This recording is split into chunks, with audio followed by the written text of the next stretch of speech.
안녕하십니까. 제28회 공인중개사 시험 부동산 세법 기출 문제를 풀이해 드리겠습니다. 먼저 그 1번을 보시면은 물납 규정이 나옵니다. 그죠? 재산세에서 우리가 물납이라 하는 것은 그 납부할 세액이 1,000만 원 초과할 때 물납이 가능하며 그 관할구역 안에 있는 부동산으로 물납할 수 있다.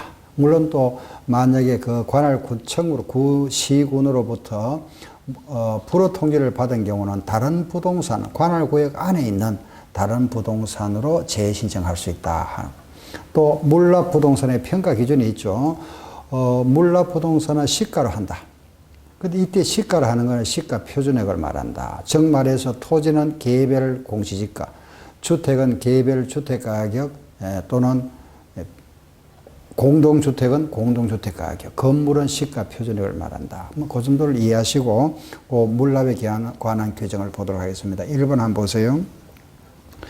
1번은 1,000만 원 초과하는 경우에 물납할 수 있다. 맞죠? 2번. 그 2번은 관할구역 안에 있는 부동산이라고 그랬죠. 따라서 그 문제 보시면 성남시에 소재하니까 성남시 안에 있는 부동산으로서 물납할 수 있다. 3번. 우리가 물납을 한 경우에 재신청을 하여 물납을 했다면 그 납기를 지난 경우에는 납기 내에 납부한 것으로 간주한다. 즉, 물납한 부동산은 가상금이 징수되지 아니한다. 네 번째, 그 물납은 10일 전까지 신청합니다. 그죠? 그 신청을 받은 시장 군수는 5일 내에 허가 여부를 통보해 준다. 5번을 보시면은 불허 통지를 받았을 때는 다른 부동산으로 재신청할 수 있다 해야 되는데 그거 할 수 없다 돼 있죠. 그 5번이 잘못되었습니다. 다음 2번. 2번은 재산세 납세 의무자. 우리 재산세 하면은 가장 시험에 자주 출제되는 문제 바로 납세 의무자죠. 첫째, 6월 1일 현재 사실상 소유자. 원칙입니다. 그죠? 그 재산의 변동이 생겨서 사실상 소유자를 신고하지 아니했을 때는 공부상 소유자, 소유권의 기속이 불분명할 때는 사용자가 납세 의무자가 되죠. 상속 재산인 경우에는 신고 안 된 경우는 주된 상속자, 신탁 재산인 경우에는 그 수탁자가 납세 의무자, 공유 재산인 경우는 지분권자, 채비지는 사업 시행자, 국가연금 무상하면은 매수 계약자. 그죠? 그래서 우리가 납세 의무자에 대해서는 그래 이해하시고 1번 공유재산, 지분권자. 맞죠? 2번, 소유권 기속이 불분명하다, 사용자. 3번, 지방자치단체와 연부로 매매계약을 체결하고 사용을 무상으로 하고 있다면 그 매수계약자가 납세 의무자입니다. 그리고 4번에 보시면 종중재산이 나와 있죠. 따라서 종중소유임을 신고 안 했다면 바로 그 공부상 소유자. 5번 상속재산입니다. 상속재산으로서 등기가 이행되지 아니하고 신고도 안 됐다. 그 주된 상속자.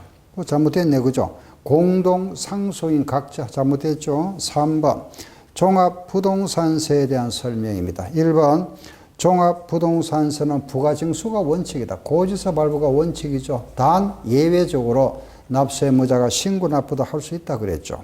2번 그 고지서는 납기 개시 5일 전까지 발부된다. 3번 그 주택에 대한 재산세 상한의 기준이 적용되는 경우에는 그 총 재산 세액에 대하여 납세 의무자가 직전 연도 과세 기준일에 실제로 소유한지 여부에 불문하고 직전 연도 소유한 것으로 보아서 그 계산하고 3번 주택분 종합부동산세에서 공제되는 재산세. 우리가 종합부동산세에서는 반드시 재산세를 공제해 주죠. 만약에 우리가 주택을 10억짜리 소유하고 있습니다. 그럼 이 10억에 대해서 우리가 납부한 세금이 재산세죠. 이 재산세를 납부했는데 지금 우리 법에 보시면은 6억 초과, 이 6억을 초과하는 부분. 이 부분에 대해서 종합부동산세를 부과하고 있죠. 그죠? 종부세. 따라서 종합부동산세를 계산할 때 이 부분, 재산세로서 납부했던 6억 초과 이 재산세 부분을 공제해줘야 되겠죠. 그죠? 공제해준다. 그래서 항상 우리가 계산할 때 이 부분을 공제해줘야 됩니다. 그럼 만약에 재산세를 납부한 세액이 뭐냐 하면은 우리가 재산세 주택인 경우에는 기본 세율이 0.1에서 0.4%죠. 주택인 경우에 여기에 탄력 세율 플러스 마이너스 50%를 할 수 있다 되어 있는데 이 부분이 만약에 적용됐다. 예를 들어서 만약에 주택의 0.4%에다가 이게 적용됐답니다. 예를 들어 플러스 50% 해서 그 0.6% 했다면 당연히 0.6% 공제줘야 되죠. 그죠? 납부한 세금만큼 공제줘야 되니까. 그럼 그 문제, 이걸 문제화 만드는 겁니다. 그러면은 표준 세율의 50% 범위에서 가감된 세율이 적용됐다면은 여기서 50% 중에서 세금을 납부했다면은 그 적용된 세율만큼 공제줘야 되겠죠. 그런데 그 적용되기 전에 세액을 한다. 잘못했죠. 그죠? 그건 4번이 틀렸습니다. 5번 별도는 80억 초과하는 자 납세 의무가 있다. 다음 4번 재산세 비과세가 나왔죠. 그죠? 그 재산세 비과세 하면 우리가 기본적으로 첫째 뭐가 있죠? 국가가 소유하고 있는 재산 비과세. 그죠? 두 번째 임시건물 비과세, 임시건축물 비과세죠.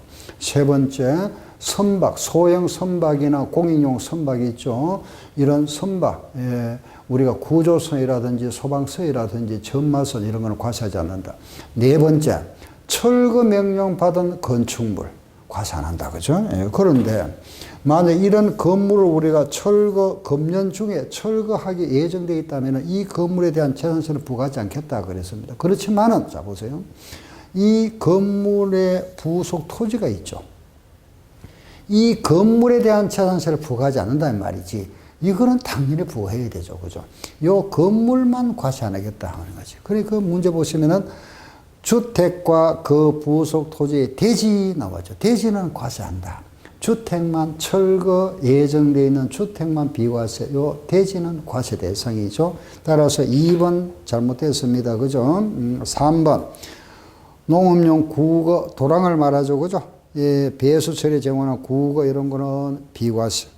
군사 기지 및 군사시설 보호구역 안에 있는 통제 보호구에 있는 토지, 물론 전답, 과수원, 대지는 이거는 과세 대상입니다. 그죠? 그리고 도로, 이런 개설한 사도 같은 이런 거는 과세하지 않는다. 5번. 5번은 양도소득세 과세 대상 문제입니다. 우리 과세 대상 하면은 부동산, 권리에서 지상권, 전세권, 등기되는 임차권, 그리고 취득 권리가 있죠.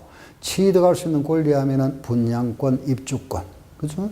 그리고 주택 상환채권, 토지 상환채권, 그리고 공유수매 매립권 등등. 그리고 주식과 기타 자산, 파생 상품이 과세 대상이다. 그죠? 예, 그럼 이 과세 대상에서 1번 무상 이전에 따라 자산의 소유권이 변경된 경우에는 과세 대상이 되지 않는다. 무상 이전은 과세 대상 아니다. 그죠? 우리 과세 대상이라는 건 항상 사실상 유상 이전. 양도의 개념이 사실상 유상 이전이죠. 사실상 유상으로 넘어가는 자. 이걸 과세하지 않는다. 그럼 반대 형식상 유상의 반대 무상. 요거는 양도를 보지 않는다. 요거는 양도의 개념. 요거는 양도가 아닌 거. 따라서 거기 보시면은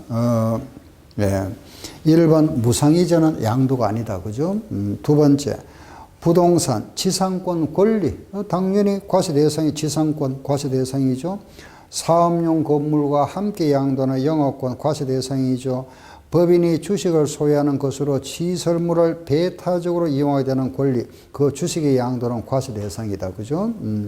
그리고 등기되지 않은 부동산 등기된 부동산 임차권. 그죠? 등기되지 않은 부동산 임차권은 과세 대상이 아니죠. 제외에 따라서 5번이 잘못되었습니다. 그죠?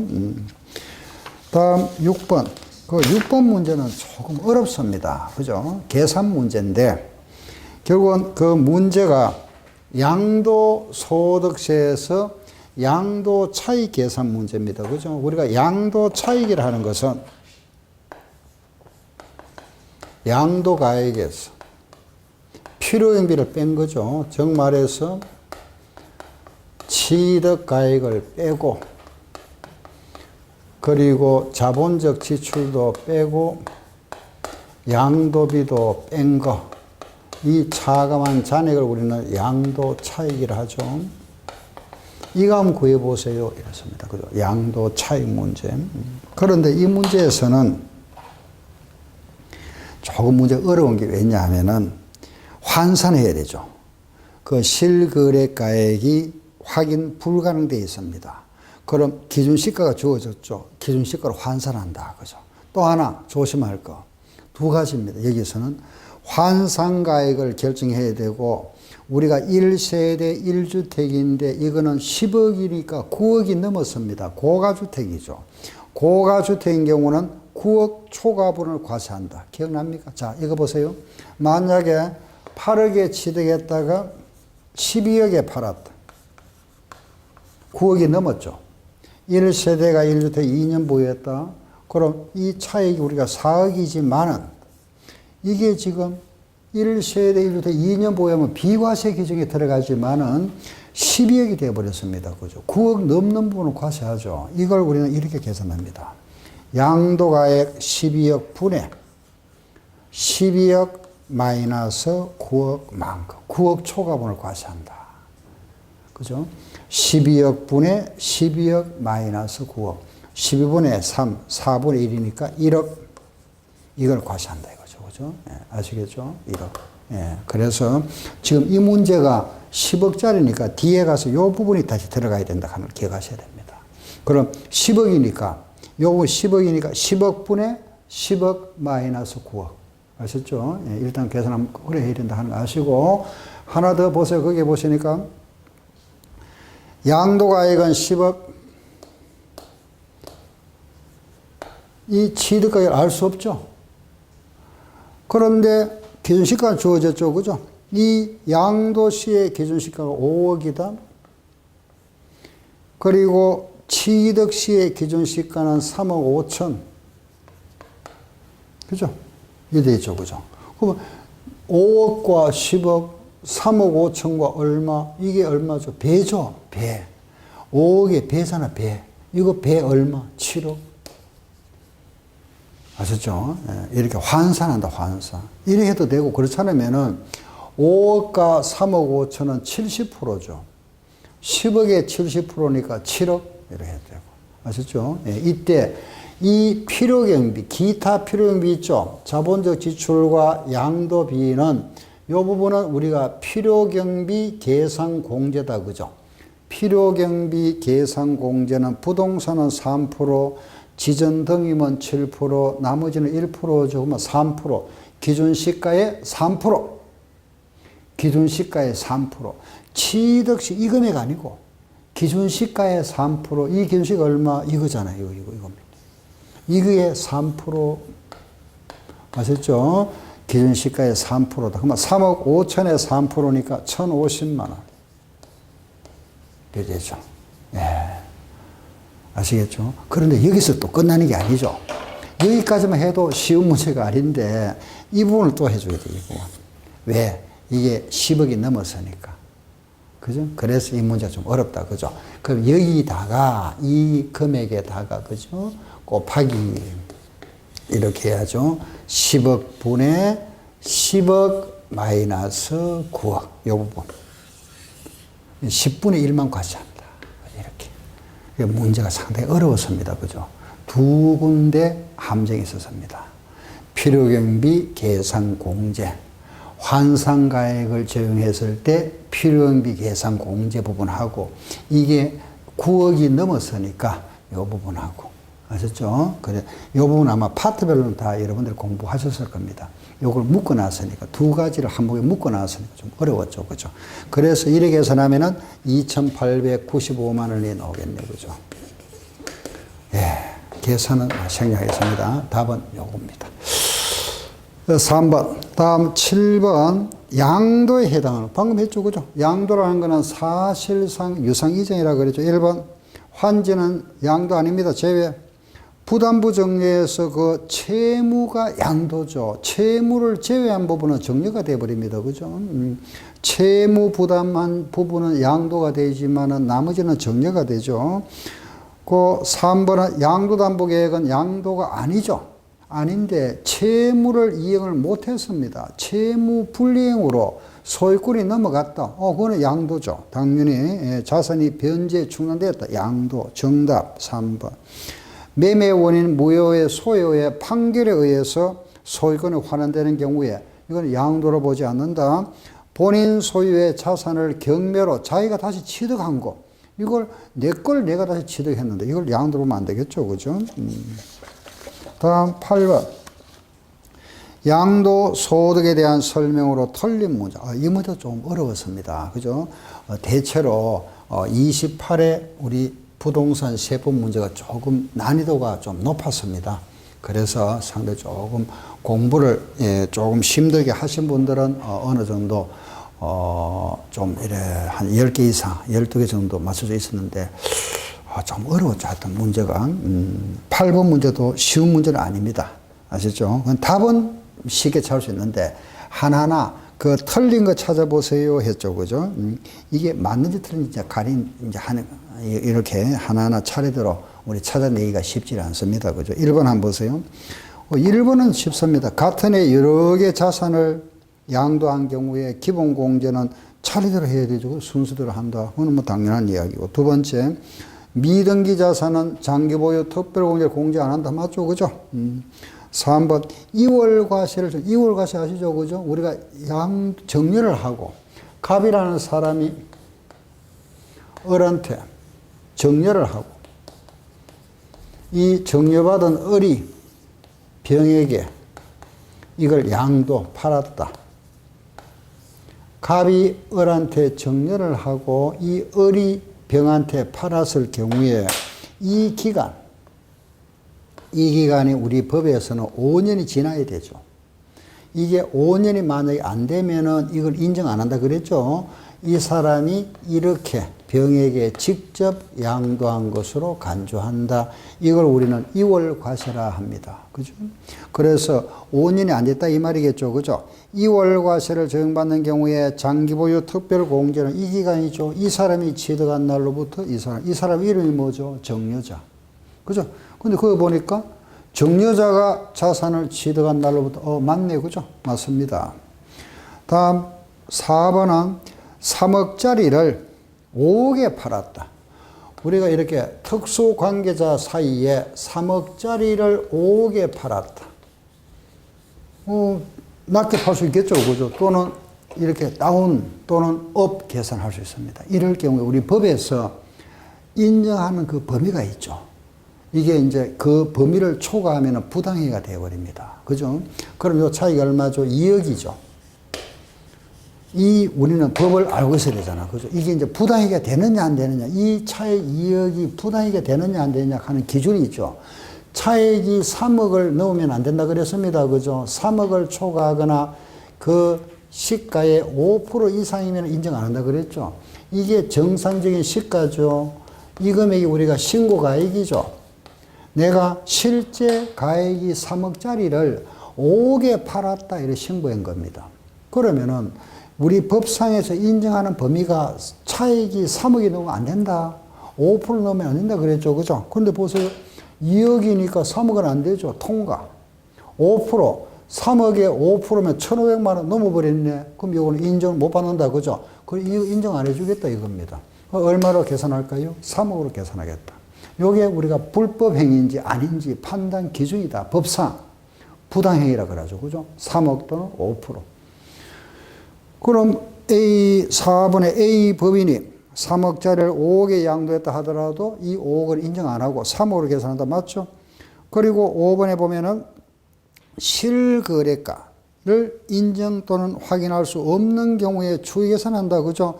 우리가 실제 거래가를 모를 때, 취득가를 모를 때는 뭐죠? 매감환기. 양도시에 모를 때는 매감기. 그리고 그거 보니까 매감환기, 매매 사례가격, 감정가액, 환산가액, 기준시가인데 환산에 빠져버렸잖아요. 그래서 틀렸습니다. 5번 틀린 답. 다음 9번 문제 임대소득입니다. 그죠? 1번 공익사업과 관련하여 지상권의 대율에 인한 소득, 임대에서 받는 소득 요거는 제외하고 부동산 임대업에서 발생한 소득은 사업소득에 맞죠. 주거용 건물 임대에 발생한 결손금은 종합소득세 계산할 때 공제해 준다. 결손금은 공제해 줍니다. 그죠? 연 2천만 원 이하, 그 연간 임대소득이 2천만 원 이하는 과세하지 않는다. 4번도 맞죠? 임대 보증금의 간주임대를 계산하는 과정에서 금융수익을 차감할 때, 금융수익이라는 이자 수익을 빼주는데, 그때 수입이자와 할인료, 이 수입 배당금을 공제를 받지만은 주식을 팔고 이익 봤다. 이거는 이자와 관련 없죠. 그죠? 내가 주식을 팔고 이익 봤는데 그걸 갖다 공제 받을 수 없겠다. 그래서 따라서 5번은 잘못된 겁니다. 그죠? 틀린 답. 다음 10번. 거주자가 국내 자산을 양도한 경우에 필요경비에 관한 설명으로 옳은 것, 필요경비, 취득가액을 실거래가로 하는 경우에 기일지연으로 인한 이자, 이 무슨 이자? 연체이자. 연체이자는 포함하지 않는다. 당연하죠. 그죠? 우리가 연체이자는 포함, 1번 맞네. 그죠? 정답 맞습니다. 그죠? 정답. 그 2번은 실거래가에 의한 자본적 지출도 그게 입증되면은 필요미 인정된다. 그 정비서류가 없으면 안 되죠. 우리가 정비서류가 있어야 되는 거, 꼭 없어도 관계없는 거 하나 있습니다. 뭐죠? 취득세. 그 외에는 모두 정비서류가 있어야 된다 하는 걸 꼭 기억하세요. 3번. 취득가액을 계산할 때 감가상각비를 공제할 때는 감가상각비는 실거래가로 하는 경우에도 정하고 환상가액 하는 경우도 다 정해 줍니다. 감가상각비는. 예. 다음 4번째. 토지를 취득함에 있어서 채권을 만기 전에 양도했다. 우리가 채권을 내가 만기 전에 파는 경우 있죠. 그죠? 뭐 국민주택 채권에 토지를 살 때 우리가 채권을 샀을 때 그걸 만기 전에 양도하는 경우에 그 채권의 매각 차손은 매매 상대방과 관계없이 전액 양도비로 인정된다. 그 채권을 팔았을 때 우리가 두 가지 있습니다. 그죠? 하나는 금융기관에 양도하는 경우와 금융기관 외에 다른 일반인들한테, 개인한테 양도하는 경우가 있습니다. 그런데 이걸 만약에 금융기관의 이자율이 5%인데 개인한테 이자율을 만약에 7% 했다고 하죠. 7%. 그 7% 공제해 주느냐? 안 해준다 이겁니다. 금융기관이 그 5% 한도까지만 해주겠다 이겁니다. 왜? 개인끼리를 입증할 수가 없잖아. 그죠? 그래서 금융기관의 이자율을 한도를 한다 돼 있죠. 그게 지금 보니까 그 한도에 관계없다 그랬죠. 잘못됐죠. 취득세는 영수증이 없으면 인정 안 됩니다. 그죠? 다음 11번. 부동산 등기에 대한 표준세율로서 틀린 거 찾아보세요. 전세권은 전세 금액의 0.2%, 상속으로 소유권 취득은 1000분의 8다 맞죠? 0.8%. 지역권은 요역지가액의 0.2% 맞죠? 임차권은 뭐다? 월 임대차 금액.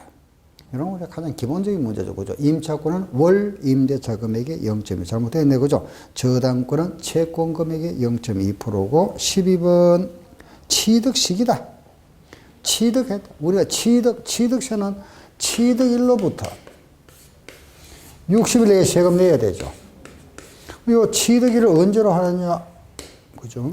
1번, 연부로 취득하는 경우입니다. 그러면 사실상 연부금 지급에. 이건 너무나 잘 아시는 겁니다. 두 번째, 매립 간척, 공사, 준공, 인가에. 3번, 주택조합이 조합원으로부터 취득하는 토지 중에서 조합원에게 기속되지 않는 토지다. 그거는 사용검사를 받은 날, 그 주택법에서는 사용검사 받은 날입니다. 그죠? 4번 보세요. 주택 재건축 조합을 할 때 조합원으로부터 취득하는 토지 중에서 조합원에게 기속되지 않는 토지입니다. 다른 사람에게 샀다 이 말이죠. 그죠? 조합원 그 아닌 거, 그거는 우리가 항상 취득날을 언제로 한다? 그 다음 날. 그죠? 소유권 이전 고시일 하면 틀린다 그랬죠. 소유권 이전 고시일이 언제? 다음 날. 아셨죠? 4번 틀렸습니다. 그죠?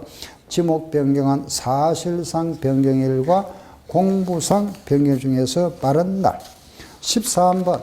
이 13번 문제가 지난 27년 동안 한 번도 안 나오다가 이번에 28회 때 한 번 나왔습니다. 그죠? 이게 이제 13번 이게 우리가 소멸 사유인데, 납세의 소멸 사유가, 해마다, 이게, 예상 문제 1순위에 들어갔습니다. 조세총론에서. 이게는 저뿐만 아니라 다른 분도 다 했는데 그동안 27년 동안 시험에 안 나오다가 이번에 비로소 나왔습니다. 그죠? 5가지 있잖아.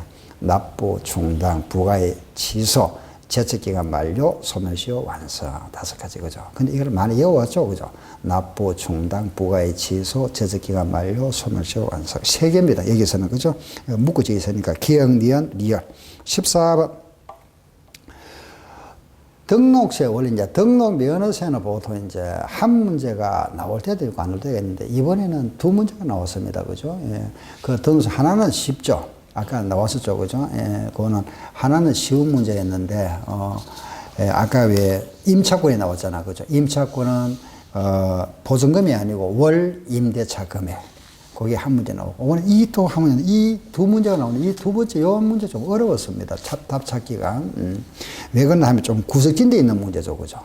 그 우리가 보통 강의할 때는 잘 이쪽까지는 잘 안 하죠. 등록세 부분은 우리 핵심 부분을 하다 보니까 요번은 조금 놓칠 수가 있는 문제인데 1번 한번 보세요. 같은 등록에 관계되는 재산이 둘 이상 지자체에 걸쳐 등록세를 지자체를 빌려 부과할 수 없을 때는 등록 간청 소유지를 한다 그랬죠. 이거는 뭐 쉬운 말이고. 2번째. 여신 전문 금융업에 따라 할부 금융, 이 할부 금융업 이게 도시형 업종에 들어갑니다. 도시형 업종에. 우리가 도시형 업종 하면은 종류가 163가지입니다. 그 163가지를 우리 외울 수 없잖아. 그죠? 제가 항상 세탁공장, 인쇄공장 2개 예를 들었습니다. 그 163가지를 여러분들 암기할 수 있겠습니까? 제가 나열 한다고 해서 저도 다 모릅니다. 나열 한다고 해서 알 수도 없는 거. 그 중에 하나 이게 들어가는 겁니다. 그 이건 뭐 할부금융은 그러면 도시형 업종에 들어가는데 이거는 중과세 대상이 아니다 이런 겁니다. 근데 중과세 대상이다 그랬으니까 틀렸죠. 그죠? 예. 그래서 이런 부분을 갖다 시험에 내니까 사실 참 답 찾기 좀 어려웠습니다. 그죠? 다음 3번. 무덤이나 묘지 이거는 비과세 한다. 그죠? 4번째는 재산권 기타. 이 등록세, 등기등록에 대한 등록세 납세금을 진다. 지하세장은 50분에서 가감 조정할 수 있다.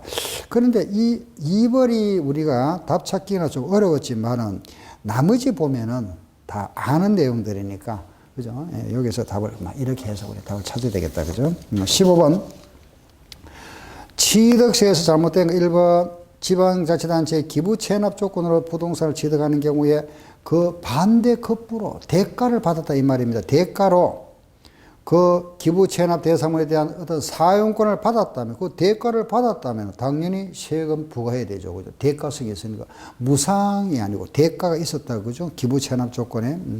상속. 상속은 상속인 각자가 상속받은 과세 물건을 과세 대상으로 하고, 국가로부터 유상 취득했거나 신고 또는 신고의 표시가 없거나 그 시가 표준보다 작으면은 작다 하더라도 수, 공, 판, 장, 법, 뭐죠? 사실상 취득가. 무상승계 취득했습니다. 보세요. 무상승계 취득하고 나서 우리가 취득을 하고 나면은 60일 내에 세금을 납부해야 되는데 이 60일 내에 이걸 만약에 이걸 그죠? 취득이 한 사실을 우리가 매매 계약을 해제했다. 요 사이에. 그럼 취득으로 보지 않는다. 그런데 조심해야 됩니다. 그죠? 취득을 하고 나서 요 사이에 매매가를 해제하면 취득이 아니지만은 만약에 이 사이에 등기를 해버렸습니다. 등기했으면 이날이 바로 뭐가 되죠? 취득한 거잖아. 그죠? 취득해버린 겁니다. 이거는 해제했다 하더라도 이거는 세금 또 내야 되죠. 그래서 거기 보시면은 무상 취득한 취득 물건에 대하여 등기 등록을 하고 나서 그랬습니다. 했다 그랬죠. 했으니까 취득으로 본다. 그 취득이 아니다 그랬으니까 잘못됐죠. 그죠? 4번 X. 5번은 공동주택 개수, 아파트 개수 9억 이하. 이거는 비과세다. 그죠?